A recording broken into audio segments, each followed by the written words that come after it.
My name's Sandra Flynn, and I'm a teaching fellow at the Kenny Business School. I teach project management, and that's at the University of Limerick, as Dave had mentioned. So this is a collaborative project with my friend Dave. We studied together on the PhD Intel program at Lancaster University, and Dave is a lecturer in academic development at the University of Bristol. And this is our presentation. So we'll move on to the next slide because I'm sure you'd like to hear a little bit about the background of the background to the project. So my first experience of Gen AI use in the classroom in autumn 2024 came somewhat of an eye-opener. So despite speaking openly to my class of postgraduate project management students about how and when they might use Gen AI in their assessment work, ideally for brainstorming and for idea generation, it came as a rude awakening to me that in their midterm in-class assessment, a number of the students used Gen AI. Fair enough. But some tried to hide it from me by falsely completing their usage declaration, and I was gutted, to say the least. So I decided that the next spring semester, I was due to teach the same cohort 2 more modules of 6 weeks in duration, and I decided that something had to change. So I saw it as, I suppose, an opportunity to co-design assessment with the students. Thinking about students as partners was an area that I had been reading up about recently. And I wanted to explore the dynamics of student engagement in the co-design of and in the resulting assessment. So as a way to promote knowledge exchange and to develop important workplace skills like project leadership and critical thinking. So we developed a research question, and the research question asked, how did the process and the product of a co-design module assessment affect the engagement of the postgraduate students? So moving on to the next slide, in our literature review, we identified 3 core themes shown here in the left column. And for each theme, we found an area where we felt we could contribute to the leadership. So the first was about shared leadership. So in VUCA environments that are volatile, uncertain, complex, and ambiguous, there's a need to move beyond single leadership models toward shared leadership, where leadership is dynamic and has collective goals and is based on authentic relationships and trust. Relational pedagogy also, it requires time and rapport to develop within a group or a cohort. So one area of research that we felt we could add to was how group development takes place and how groups build trust and how time constraints in a postgraduate course and module of short duration, as was the case here, might affect the development of trust within a group. The second area was about trying to understand what authentic assessment means. And whatever paper you pick up, whatever text you read, there's probably a different interpretation, and that's all fine. So for our context, we decided it's about developing transferable skills as well as soft skills. And it requires active and reflective experiential learning that is also linked to real world tasks. So it needs to promote creativity, deep learning, and reflection. And then the third area, in terms of student engagement and partnership, we wanted to look at an area that's been underexplored in project management education and to think about how co-designing learning can help build workplace skills, and to look at group formation and how different approaches to group formation can affect the process and the outcome of collaboration. So there's a lot on this slide, so apologies for that. But this was the background to our research. And now we'll hand you over to Dave, who will talk us through how we applied the framework of activity theory and its related concept of expansive learning to help us make sense of the data we collected. Thank you. Thank you very much, Sandra. I want to just double check with you. You can see the full screen and not the presenter view of the slides, because I wasn't able to use PowerPoint Live as I planned to do. So I've lost all my notes, and I wasn't sure about the view. So you can see the full screen. Okay, excellent. Great. So thanks, Sandra, for talking through the introduction and the literature review. So the framework that we use for our research is activity theory, which was developed by Vygotsky over 100 years ago, and then kind of further enhanced by a group of Scandinavian educational researchers like Engerström. It's a really valuable framework for understanding learning environments as complex systems where different parts of the system can interact, and then the tensions and contradictions between the different parts can become opportunities for learning and improving the system. So in our project, the subject of the activity system was the postgraduate project management student working towards the object of creating a group presentation to demonstrate their learning in the module, with the intended outcome of passing the module. In activity theory, when subjects work towards an object, their activity is mediated by tools, and these can be, in our context, technology like PowerPoint, which I absolutely love, as you can see, and also the notes that the teacher, Sandra, or perhaps the students made during the presentation. And another aspect of activity theory is that subjects work as part of a community. In the case of Sandra's module, this included her as the module leader, but also other peers within their groups, the whole cohort. And when students interact with the community, that activity is mediated by rules, which could be things like having to do a group assignment rather than working individually, working towards a deadline. It can also include the way marks are allocated. And then finally, when the community of students work towards their object as a group, this is mediated by the division of labour. And in the case of Sandra's project, this could involve the role of students in giving feedback as well as the teacher. It might also involve the students' role in researching and sharing and exchanging content rather than this being done by the teacher. So that's the framework. And the methodology that we used was linked to activity theory. We used a formative intervention design, and this design is really aligned nicely with the idea of student partnership that was central to our projects, because it's all about participants working together to try and change and improve their learning environment, in this case, the module assessment. In the cohort, there were 45 postgraduate students doing a 1-year full-time MSc in project management. A majority of them were male and aged 22 to 25, and 15 of the students agreed to take part in the co-design process with Sandra around this time last year, in fact.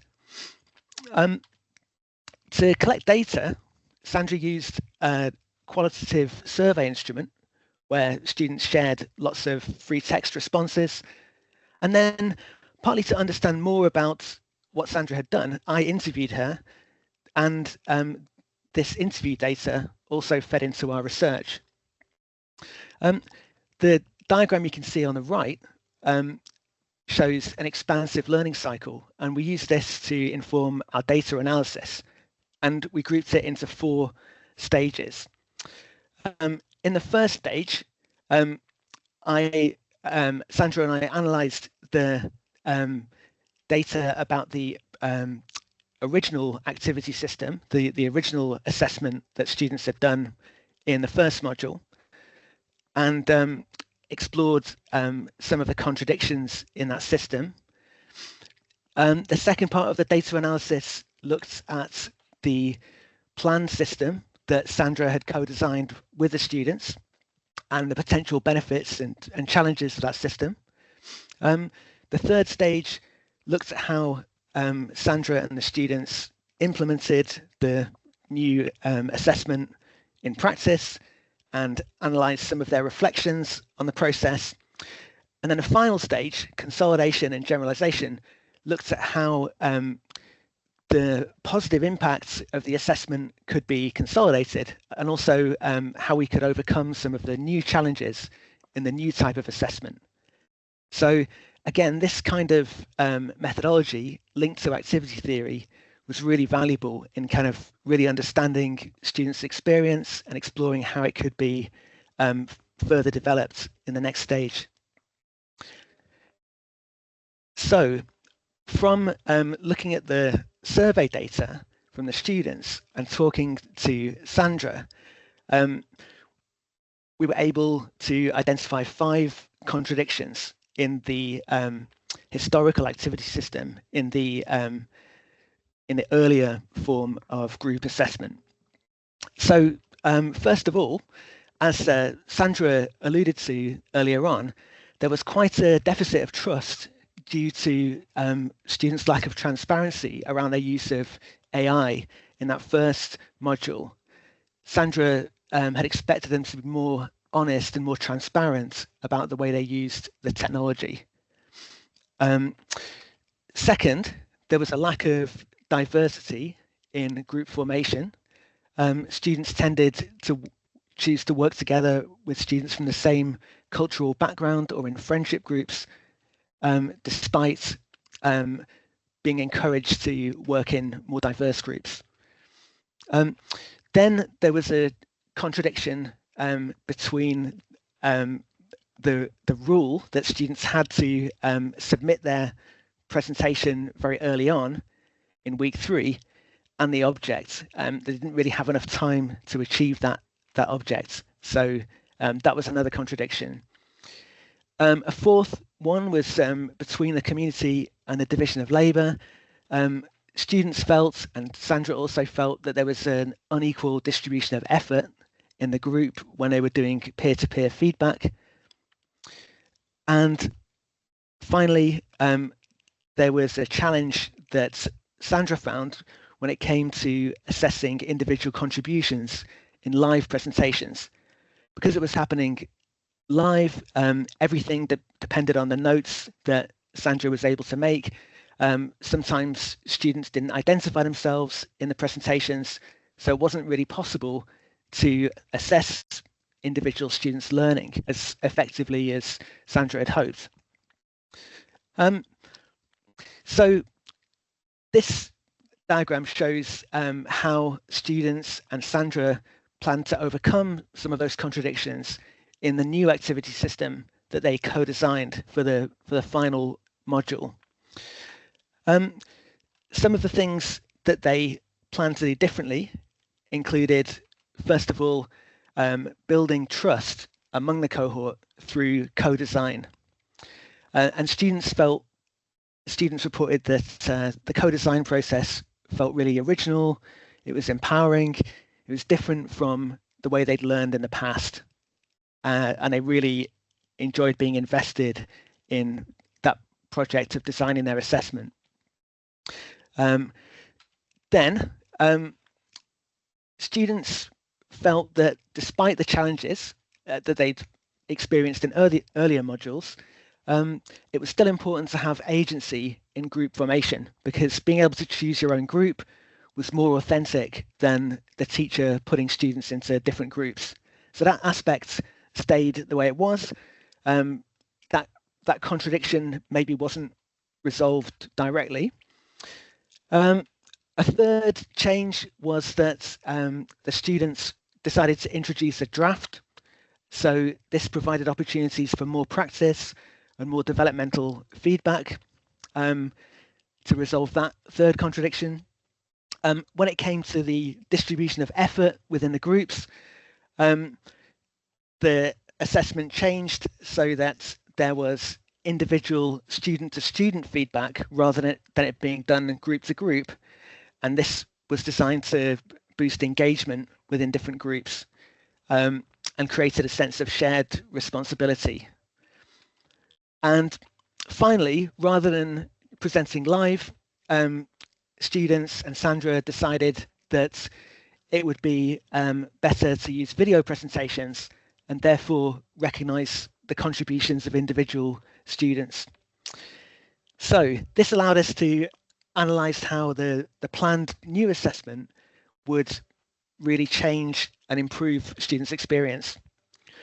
What did it look like in practice when students did the new assessment? Well, there were 4 really positive areas in terms of students' engagement. First, in terms of their overall engagement and trust building as a cohort, students found the experience really authentic. They felt a sense of accomplishment at having designed something that worked really well. When it came to group formation, many students continued to experience it quite positively. They felt that they were able to choose themes they were really interested in, and they could do more research into their own chosen topics and share more with the group. They enjoyed the process of negotiating to be in the group they wanted to be in. They found that authentic as well, and it developed the skills of teamwork and shared leadership.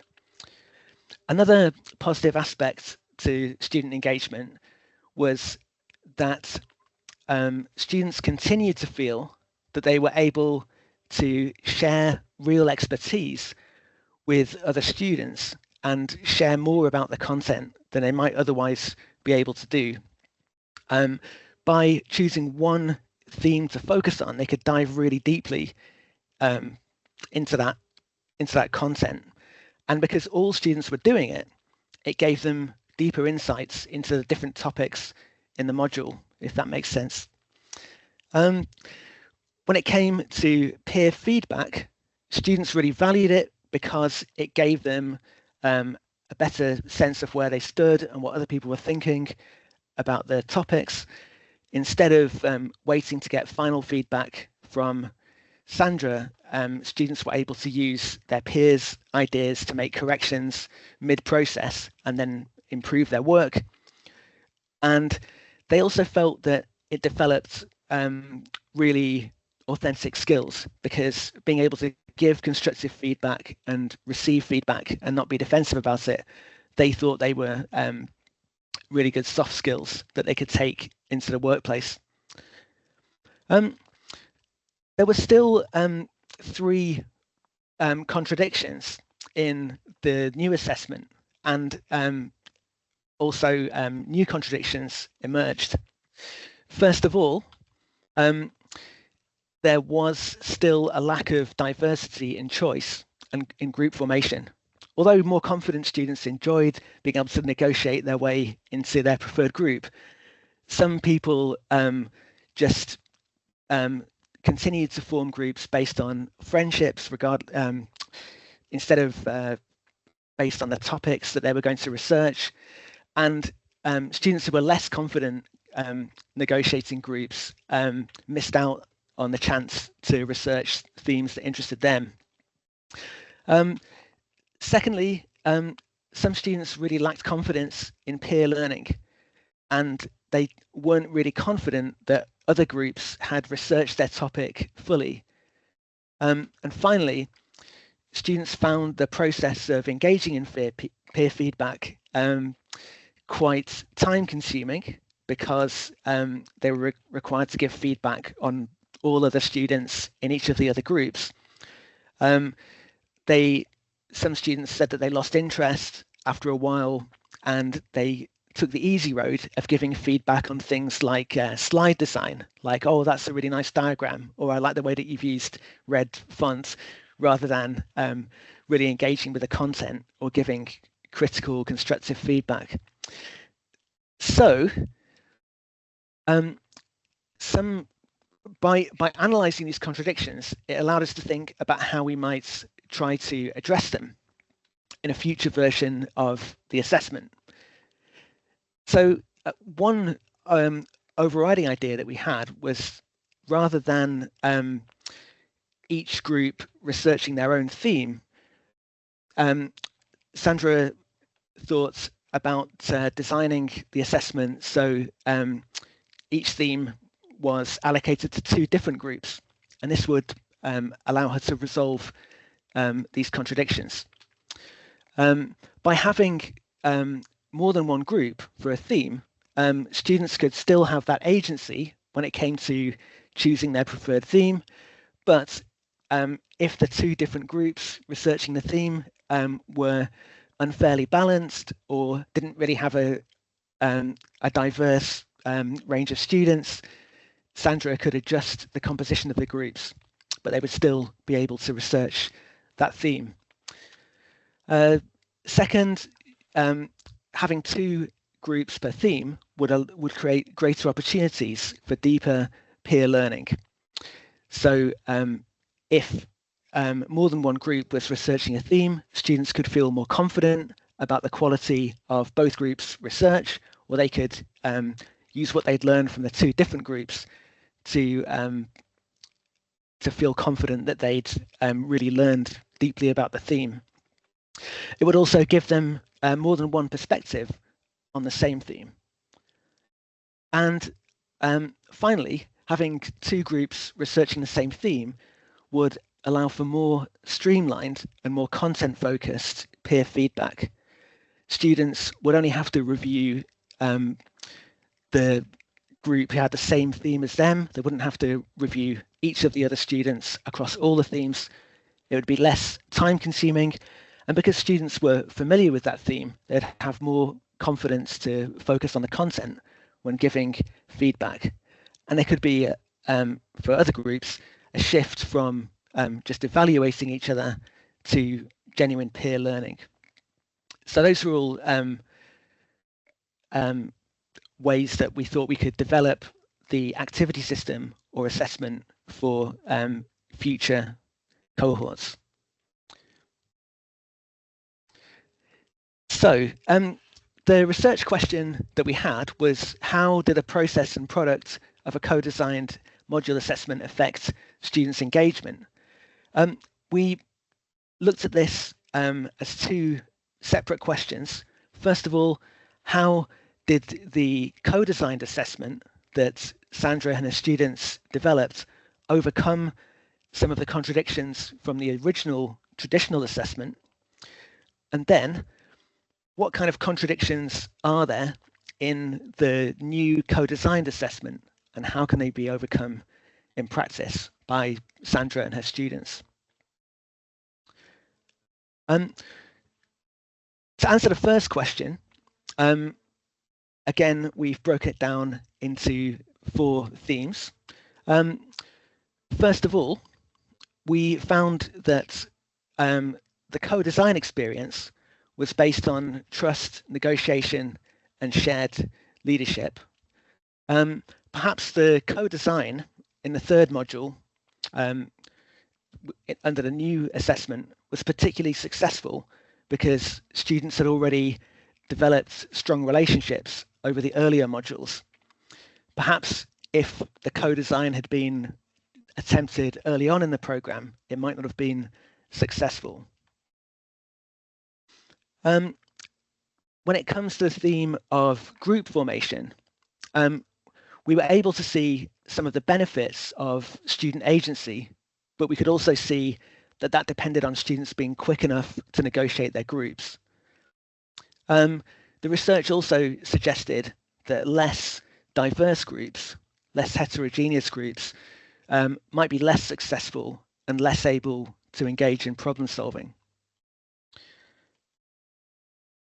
In terms of peer learning, one area that we're able to highlight is that if peer learning is active and if it takes place between equals, as people like Topping have suggested, then perhaps the fact that students questioned peer learning in the original assessment was because of an imbalance in the peer relationship. And perhaps if we do in future adjust the composition of the groups and have 2 groups researching a theme, they might feel like they are equals, and it could address the imbalance.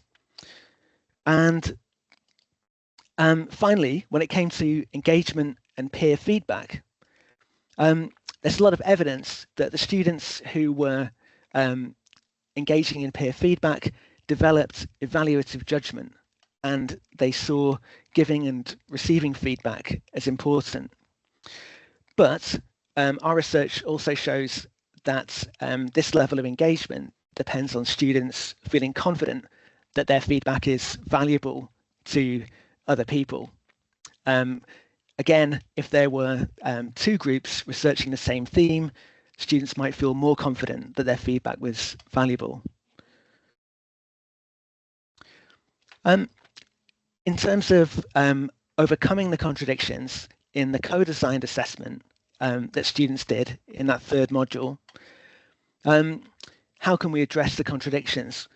Well, first of all, having two groups per theme in a future version of the assessment should enable students to continue to exercise agency in researching the theme that they're most interested in, but it should also address the other challenge of groups where there isn't very much heterogeneity or diversity, and allowing Sandra to move students around, or allowing students to move themselves around between the groups.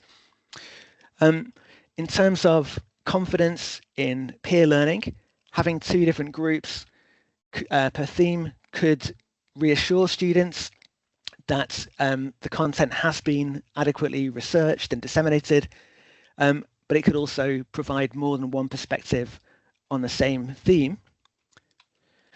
And lastly,